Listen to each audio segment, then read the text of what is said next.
रामायण के रचयिता महर्षि वाल्मीकि थे। महर्षि वाल्मीकि ने ही इसकी रचना की थी। वैसे तो रामायण कथा बहुत लंबी है, लेकिन मैं अपनी इस वीडियो में इस कहानी का एक संक्षिप्त रूप में प्रस्तुत करूँगी। ठीक है। रामायण की कहानी मुख्य रूप से बालकांड, अयोध्याकांड, अरण्यकांड, किष्किंधाकांड, सुंदरकांड, लंकाकांड और उत्तरकांड में विभाजित है। रामायण के महाकाव्य में 24,000 छंद और 500 सर्ग हैं, जो कि 7 भागों में विभाजित है। रामायण श्री राम, लक्ष्मण, सीता की एक अद्भुत अमर कहानी है, जो हमें विचारधारा, भक्ति, कर्तव्य, रिश्ते, धर्म और कर्म को सही मायने में सिखाता है। सबसे पहले बालकांड, राम सीता जन्म कथा। प्राचीन काल की बात है। सरयू नदी के किनारे कौशला नामक राज्य था। कौशला राज्य की राजधानी अयोध्या थी, जिसके राजा का नाम दशरथ था। राजा दशरथ की 3 पत्नियां थी, जिसके नाम थे कौशल्या, कैकेयी और सुमित्रा। परंतु बहुत समय से उनकी कोई संतान नहीं थी, जिसके कारण उन्हें उत्तराधिकारी की कमी हमेशा सताती थी।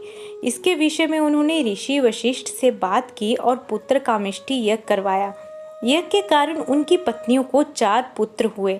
उनकी पहली पत्नी कौशल्या से राम, कैकेयी से भरत और सुमित्रा से लक्ष्मण और शत्रुघ्न का जन्म हुआ।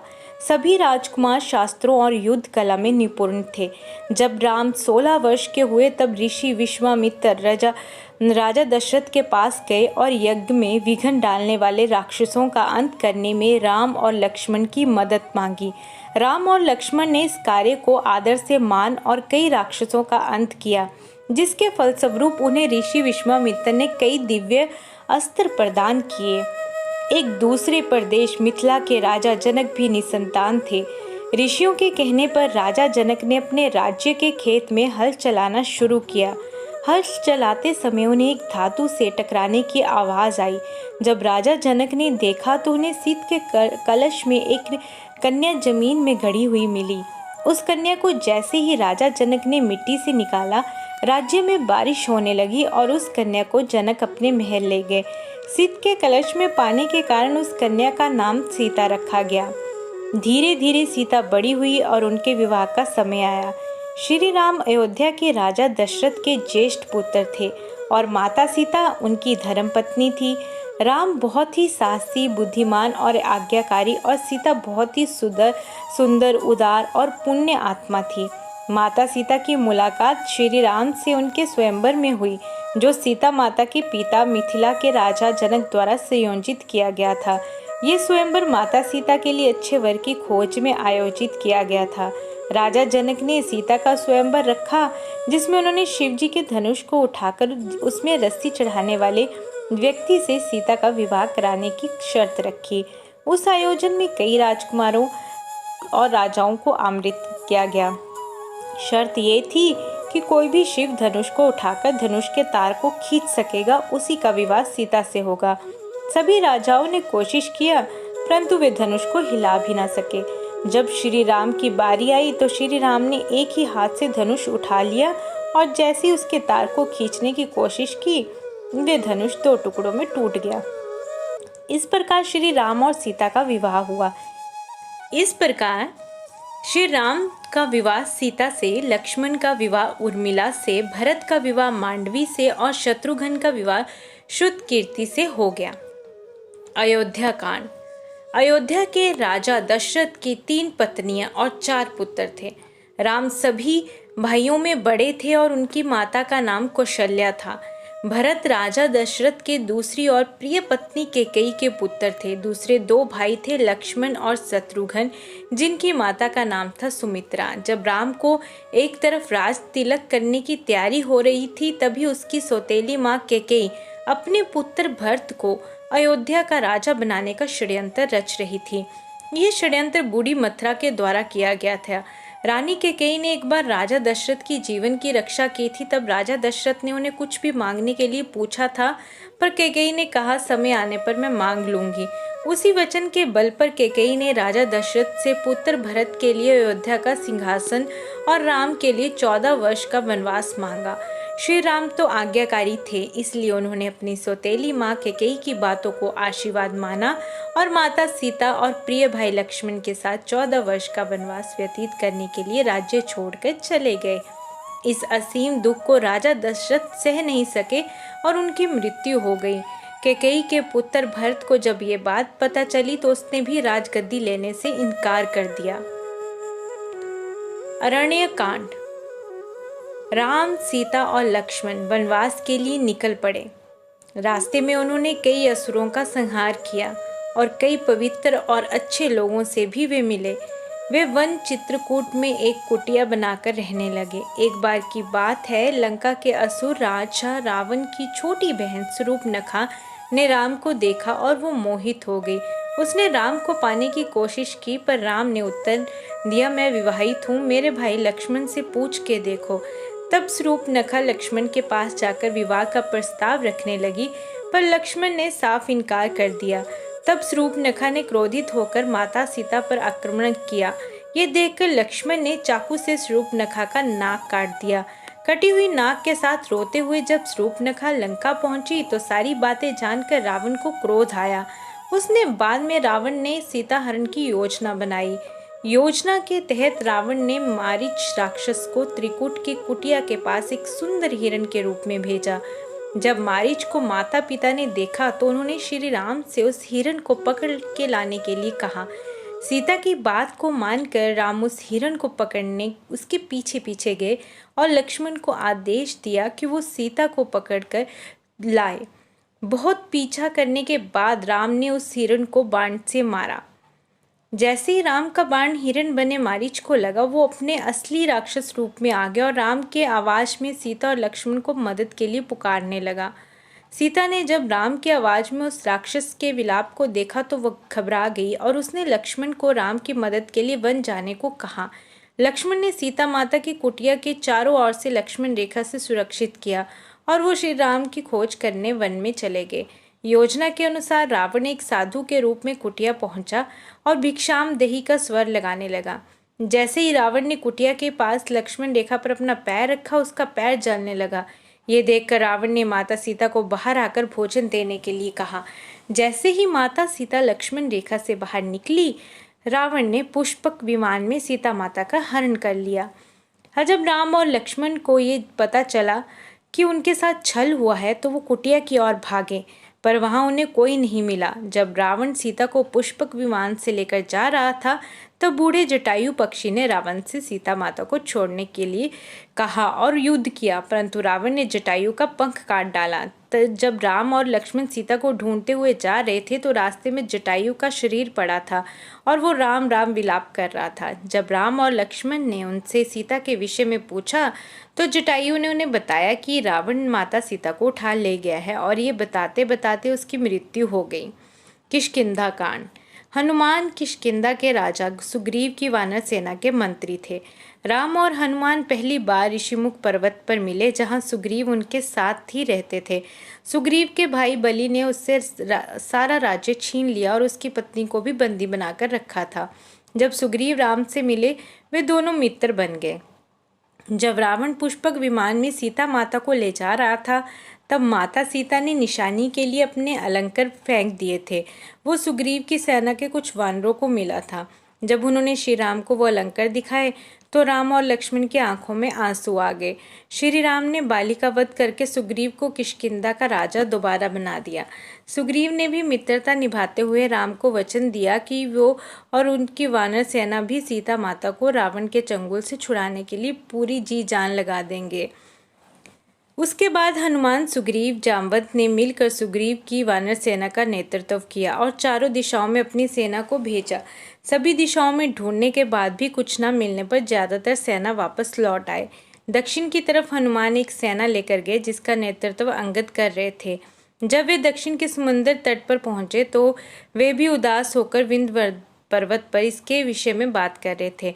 वहीं कोने में एक बड़ा पक्षी बैठा था जिसका नाम था संपाति। संपाति वानरों को देखकर बहुत खुश हो गया और भगवान का शुक्रिया करने लगा इतना सारा भोजन देने के लिए। जब सभी वानरों को पता चला कि वो उन्हें खाने की कोशिश करने वाला था तो सभी उसकी घोर आलोचना करने लगे और महान पक्षी जटायु का नाम लेकर उसकी वीरता की कहानी सुनाने लगे। जैसे जटायु की मृत्यु की बात उसे पता चली, वो जोर जोर से विलाप करने लगा। उसने वानर सेना को बताया कि वो जटायु का भाई है और ये भी बताया कि उसने और जटायु ने मिलकर स्वर्ग में जाकर इंद्र को भी युद्ध में हराया था। उसने ये भी बताया कि सूर्य की तेज किरणों से जटायु की रक्षा करते समय उसके सभी पंख भी जल गए और वो उस पर्वत पर गिर गया। संपाति ने वानरों से बताया कि वो बहुत ज्यादा जगहों पर जा चुका है और उसने ये भी बताया कि लंका का असुर राजा रावण ने सीता को अपहरण किया है और उसी दक्षिणी समुद्र के दूसरी ओर उसका राज्य है। जामवंत ने हनुमान के सभी शक्तियों को ध्यान दिलाते हुए कहा कि हे हनुमान, आप तो महाज्ञानी, वानरों के स्वामी और पवन पुत्र हैं। ये सुनकर हनुमान का मन हर्षित हो गया और वे समुद्र तट किनारे स्थित सभी लोगों से बोले, आप सभी कंदमूल खाकर यहीं मेरा इंतजार करें जब तक मैं सीता माता को देखकर वापस न लौट आऊं। ऐसा कहकर वे समुद्र के ऊपर से उड़ते हुए लंका की ओर चले गए। रास्ते में जाते समय उन्हें सबसे पहले मेनका पर्वत आए। उन्होंने हनुमान जी से कुछ देर आराम करने के लिए कहा, पर हनुमान ने उत्तर दिया, जब तक मैं श्री राम जी का कार्य पूर्ण न कर लूं, मेरे जीवन में विश्राम की कोई जगह नहीं। और वे उड़ाते हुए चले गए। देवताओं ने हनुमान की परीक्षा लेने के लिए सांपों की माता सुरसा को भेजा। सुरसा ने हनुमान को खाने की कोशिश की, पर हनुमान को वो खा ना सकी। हनुमान उसके मुख में जाकर दोबारा निकल आए और आगे चले गए। समंदर में एक छाया को पकड़कर खा लेने वाली राक्षसी रहती थी। उसने हनुमान को पकड़ लिया, पर हनुमान ने उसे भी मार दिया। समुद्र तट पर पहुंचने के बाद हनुमान एक पर्वत के ऊपर चढ़ गए और वहां से उन्होंने लंका की ओर देखा। लंका का राज्य उन्हें दिखा, जिसके सामने एक बड़ा द्वार था और पूरा लंका सोने का बना हुआ था। हनुमान ने एक छोटे मच्छर के आकार जितना रूप धारण किया और वो द्वार से अंदर जाने लगे। उसी द्वार पर लंकिनी नामक राक्षसी रहती थी। उसने हनुमान का रास्ता रोका तो हनुमान ने जोर का घुसा दिया तो नीचे जा गिरी। उसने डर के मारे हनुमान को हाथ जोड़ा और लंका के भीतर जाने दिया। हनुमान ने माता सीता को महल के हर जगह पर ढूंढा, पर वो उन्हें नहीं मिली। थोड़ी देर बाद ढूंढने के बाद उन्हें एक ऐसा महल दिखाई दिया जिसमें एक छोटा सा मंदिर था, एक तुलसी का पौधा भी। हनुमान जी को ये देखकर अचंभे में पड़ गया और उन्हें ये जानने की इच्छा हुई कि आखिर ऐसा कौन है जो इन असुरों के बीच भी श्री राम का भक्त है। ये जानने के लिए हनुमान ने एक ब्राह्मण का रूप धारण किया और उन्हें पुकारा। विभीषण अपने महल से बाहर निकले और जब उन्होंने हनुमान को देखा तो वो बोले, हे महापुरुष, आपको देखकर मेरे मन में अत्यंत सुख हो रहा है। क्या आप स्वयं भी श्री राम हैं? हनुमान ने पूछा, आप कौन हैं? विभीषण ने उत्तर दिया, मैं रावण का भाई विभीषण हूँ। ये सुनकर हनुमान अपने असली रूप में आ गए और श्री रामचंद्र जी के विषय में सभी बातें उन्हें बताई। विभीषण ने निवेदन किया कि हे पवन पुत्र, मुझे एक बार श्री राम से मिलवा दो। हनुमान ने उत्तर दिया कि मैं श्री राम जी से जरूर मिलवा दूंगा, परंतु पहले मुझे ये बताइए कि मैं जानकी माता से कैसे मिल सकता हूँ। विभीषण ने हनुमान को बताया कि रावण ने सीता माता को अशोक वाटिका में कैद करके रखा है। ये जानने के बाद हनुमान जी ने एक छोटा सा रूप धारण किया और वो अशोक वाटिका पहुंचे। वहां पहुंचने के बाद उन्होंने देखा कि रावण अपनी दासियों के साथ उसी समय अशोक वाटिका में पहुंचा और सीता माता को अपने ओर देखने के लिए साम दाम दंड भेद का उपयोग किया, पर तब भी सीता जी ने एक बार भी उनकी ओर नहीं देखा। रावण ने सभी राक्षसियों को सीता को डराने के लिए कहा, पर त्रिजटा नामक एक राक्षसी ने माता सीता की बहुत मदद और देखभाल की और अन्य राक्षसियों को भी डराया, जिससे अन्य सभी राक्षसी भी सीता की देखभाल करने लगे। कुछ देर बाद हनुमान ने सीता जी के सामने श्री राम की अंगूठी डाल दी। श्री राम नाम से अंकित अंगूठी देखकर सीता माता की आंखों से खुशी के आंसू निकल पड़े, परंतु सीता माता को संदेह हुआ कि कहीं ये रावण की कोई चाल तो नहीं। तब सीता माता ने पुकारा कि कौन है जो ये अंगूठी लेकर आया है। उसके बाद हनुमान जी प्रकट हुए, पर हनुमान जी को देखकर भी सीता माता को विश्वास नहीं हुआ। उसके बाद हनुमान जी ने मधुर वचनों के साथ रामचंद्र के गुणों का वर्णन किया और बताया कि वो श्री राम जी के दूत हैं। सीता ने व्याकुलता से श्री राम जी का हाल चाल पूछा। हनुमान जी ने उत्तर दिया कि हे माते, श्री राम जी ठीक हैं और वो आपको बहुत याद करते हैं। वे बहुत जल्दी आपको लेने आएंगे और शीघ्र ही आपका संदेश श्री राम जी के पास पहुंचा दूंगा। तभी हनुमान ने सीता माता से श्री राम जी को देखने के लिए चिन्ह मांगा तो माता सीता ने हनुमान को अपने कंगन उतार कर दे दिए। हनुमान जी को बहुत भूख लग रही थी तो हनुमान अशोक वाटिका में लगे पेड़ों के फलों को खाने लगे। फलों को खाने के साथ साथ हनुमान उन पेड़ों को तोड़ने लगे। तभी रावण के सैनिकों ने हनुमान पर प्रहार किया, पर हनुमान ने सबको मार डाला। जब रावण को इस बात का पता चला कि कोई बंदर अशोक वाटिका में उत्पात मचा रहा है तो उसने अपने पुत्र अक्षय कुमार को भेजा हनुमान का वध करने के लिए, पर हनुमान जी ने उसे क्षण भर में ऊपर पहुंचा दिया। कुछ देर बाद जब अपने पुत्र की मृत्यु का पता चला वो बहुत ज़्यादा क्रोधित हुआ। उसके बाद रावण ने अपने ज्येष्ठ पुत्र मेघनाद को भेजा। हनुमान के साथ मेघनाद का बहुत ज़्यादा युद्ध हुआ, पर कुछ न कर पाने के बाद मेघनाद ने ब्रह्मास्त्र चला दिया। ब्रह्मास्त्र का सम्मान करते हुए हनुमान स्वयं बंधक बन गए। हनुमान को रावण की सभा में लाया गया। रावण हनुमान को देखकर हंसा और फिर क्रोधित होकर उसने प्रश्न किया, रे बानर, तूने किस कारण अशोक वाटिका को तहस नहस कर दिया? तूने किस कारण से मेरे सैनिकों और पुत्र का वध कर दिया? क्या तुझे अपनी जान प्यारी नहीं? ये सुनकर हनुमान ने कहा कि हे रावण, जिसने महान शिव धनुष को पल भर में तोड़ डाला, जिसने खर, दुष्यंत, त्रिशिरा और बाली को मार गिराया, जिसकी प्रिय पत्नी का तुमने अपहरण किया, मैं उन्हीं का दूत हूँ। मुझे भूख लग रही थी इसलिए मैंने फल खाए। तुम्हारे राक्षसों ने मुझे खाने नहीं दिया इसलिए मैंने उन्हें मार डाला। अभी भी समय है, सीता माता को श्री राम को सौंप दो और क्षमा मांग लो। रावण हनुमान की बात सुनकर हंसने लगा और बोला, अरे दुष्ट, तेरी मृत्यु तेरे सिर पर है। ऐसा कहकर रावण ने अपने मंत्रियों को हनुमान को मार डालने का आदेश दिया।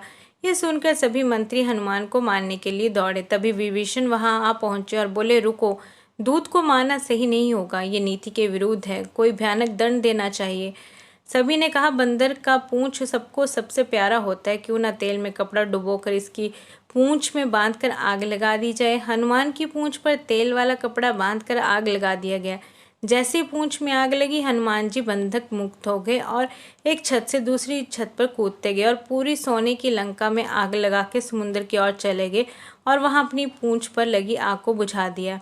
वहां से सीधे हनुमान श्री राम के पास लौटे और उन्होंने श्री राम को सीता माता के विषय में बताया और उनके कंगन भी दिखाए। सीता माता की निशानी को देखकर श्री राम भावुक हो गए। अब श्री राम और वानर सेना की चिंता का विषय था कि कैसे पूरी सेना समुद्र की दूसरी ओर जा सकेंगे। श्री राम जी ने समुद्र से निवेदन किया कि वे रास्ता दें ताकि उनकी सेना समुद्र पार कर सके, परंतु कई बार कहने पर भी समुद्र ने उनकी बात नहीं मानी। तब राम ने लक्ष्मण से धनुष मांगा और अग्नि बाण को समुद्र पर साधा, जिससे कि पानी सूख जाए और वे आगे बढ़ सकें।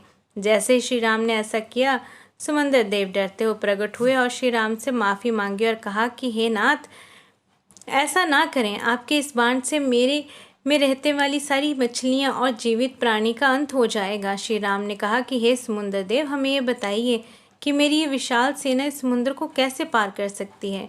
समुद्र देव ने उत्तर दिया कि हे रघुनंदन राम, आपकी सेना में 2 वानर हैं, नल और नील। उनके स्पर्श करके किसी भी बड़े से बड़ी चीज़ को पानी में तैरा सकते हैं। ये कहकर समुद्र देव में चले गए और उनकी सलाह से नल और नील ने पत्थर पर श्री राम के नाम लिखकर समुद्र में फेंक के देखा तो पत्थर तैरने लगा।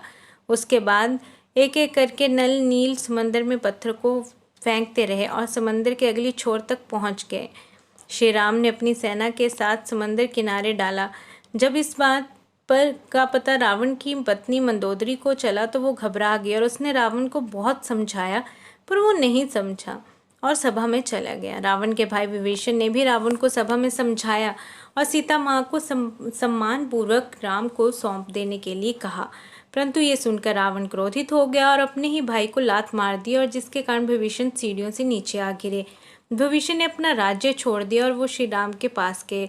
राम ने भी खुशी के साथ उन्हें स्वीकार किया और अपने डेरे में रहने की जगह दी। आखिरी बार श्री राम ने बलि पुत्र अंगद कुमार को भेजा, पर रावण तब भी नहीं माना। इसके बाद शुरू होता है युद्ध। श्री राम और रावण की सेना के बीच भीषण युद्ध हुआ। इस युद्ध में लक्ष्मण पर मेघनाद ने शक्ति बाण से प्रहार किया था, जिसके कारण हनुमान जी संजीवनी बूटी लेने के लिए हिमालय पर्वत गए, परंतु वे उस पौधे को पहचान न सके, इसलिए वे पूरा हिमालय पर्वत ही उठा लाए। यहाँ तक कि रावण के भाई कुंभकर्ण जैसे महारथी असुर को भी भगवान ने अपने बाण से मार डाला। इस युद्ध में रावण की सेना के श्री राम की सेना प्रसत कर दी और अंत में ही रावण की नाभि में बाण मारकर उसे मार देते हैं और सीता माता को छुड़ा लाते हैं। श्री राम विभीषण को लंका का राजा बना देते हैं, परंतु राम माता सीता से मिलने से पूर्व उनकी अग्नि परीक्षा लेते हैं। इसके बाद श्री राम सीता और भाई लक्ष्मण के साथ अपने राज्य 14 वर्ष के वनवास से लौटते हैं। उसके बाद श्री राम को अयोध्या का राजा घोषित किया जाता है और उनका जीवन खुशियों से बीत रहा था कि कुछ समय बाद माता सीता गर्भवती हो जाती हैं, परंतु जब राम लोगों के मुख से अग्नि परीक्षा के विषय में सुनते हैं, वो माता सीता को अयोध्या छोड़कर चले जाने को कहते हैं। माता सीता को इस बात से बहुत दुख होता है। महर्षि वाल्मीकि उन्हें अपने आश्रम में आश्रय देते हैं। वहीं माता सीता 2 पुत्रों को जन्म देती हैं, जिनका नाम लव और कुश दिया गया। लव और कुश ने महर्षि वाल्मीकि से पूर्ण रामायण का ज्ञान लिया। वे दोनों बालक पराक्रमी और ज्ञानी थे। श्री राम ने चक्रवर्ती सम्राट बनने और अपने पापों से मुक्त होने के लिए अश्वमेध यज्ञ किया। ये यज्ञ करने का सुझाव उनके छोटे भाई लक्ष्मण ने दिया। इस यज्ञ में एक घोड़े को स्वच्छंद रूप से छोड़ा जाता है और वो घोड़ा जितना ज़्यादा क्षेत्र तक जाता था उसे राज्य में सम्मिलित कर दिया जाता था। इस यज्ञ को पत्नी के बिना नहीं किया जा सकता था, इसलिए श्री राम ने माता सीता का स्वर्ण मूर्ति भी बनवाया था। जब श्री राम का घोड़ा स्वच्छंद रूप से छोड़ा गया था, तब वो भी एक राज्य से दूसरे राज्य में गया। जब वो घोड़ा महर्षि वाल्मीकि के आश्रम के पास पहुंचा तो लव कुश ने उसकी सुंदरता देखकर उसे पकड़ लिया। जब राम को पता चला तो उन्होंने अपनी सेना को भेजा, परंतु लव कुश से युद्ध में सब हार गए। जब राम वहां पहुंचे तो उन्होंने उन बालकों से पूछा कि वो किसके पुत्र हैं। तब लव कुश ने माता सीता का नाम लिया। जब राम ने ये सुना तो उन्होंने बताया कि वो उनके पिता हैं। ये सुनकर लव कुश भी बहुत खुश हुए और राम से गले मिल गए। उसके बाद वे माता सीता से आश्रम जाकर मिले और उसके बाद श्री राम माता सीता और लव कुश को लेकर अयोध्या लौट आए थे। आशा करते हैं आपको रामायण की ये कथा संक्षिप्त रूप में अच्छी लगी होगी।